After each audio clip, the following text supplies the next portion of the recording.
Waqala sallallahu alayhi wasallam, man aqala musliman bai'atahu, atakayemsamehe muislamu mwenzake kwenye biashara yake, atakayemsamehe muislamu kwenye biashara yake kwa hali yoyote, kwamba ima wakati mwingine zikawa si kwa sababu ya kisheria.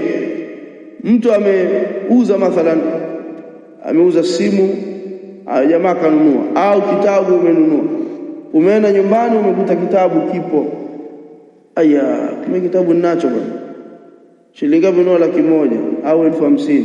Ukarudi kwa ile mwenye duka ukamwambia, bwana kitabu bwana nimenunua, kumbe ninacho nyumbani. Yaani biashara hakuna khiari pale, kawaida pale hakuna khiari, biashara imelazimu. Mtoto amenunua kitu sawa sawa vile, lakini baadaye umegundua tu labda, au baadaye ukaamua tu, umeamua tu ndio kurudisha hii biashara, hapo hakuna khiari. Muuzaji analazimika kukuambia hapana, usifanyage hivyo. Kwa hiyo usione jamaa ana roho mbaya sana, jamaa afai kabisa huyo. Biashara ishabiti nje, sababu hizo zilizotajwa hapa. Yaani wewe tu umeona labda mimi hii biashara bwana, hapana, acha nirudishe pesa, nataka nifanye jambo lingine. Ana haki yule kuuzia kukuambia usifanyage hivyo. Na hili katika miji ya Kiarabu wallahi tumelikuta ni jambo wanalichunga sana. Waarabu sasa Yemen wanalichunga sana jambo hili. Unaweza kufika pale dukani mtu akwambia fanya hivi, akwambia hapana, la yajuzu, jazakallahu khair. Sio kwetu si hatuna taratibu hizo. Ikiwa watu wanashinda kufanya kafara, mtu anaapa wallahi mimi kwa kusili mimi siku mbili anaenda kule,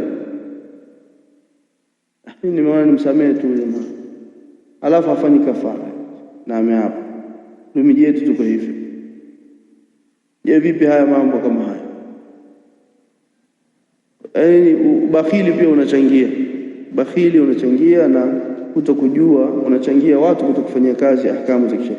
Kwa hiyo asema man aqala, ikitokea hivyo sasa, au kwa sababu ya khiari au kwa hali ya kawaida tu, kwamba mtu ameamua, ameona tu arudishe bidhaa ile, atakayemsamehe ndugu yake Muislamu kwenye biashara yake, aqalahu Allahu athratahu, atamsamehe Allah subhanahu wa ta'ala yeye pia kwenye makosa yake.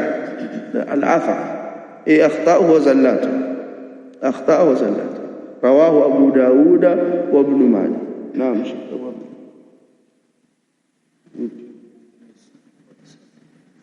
saa moja fika, saa moja inshallah. Sabrun jamil, asallahu ayatini bihim jami'an. Yusuf asema huenda Allah akaletea wote subra. Kwa hiyo sema ngoja nifanye subra kwa saa moja, huenda nikapata masala mengine mazuri au khairi kapatikana.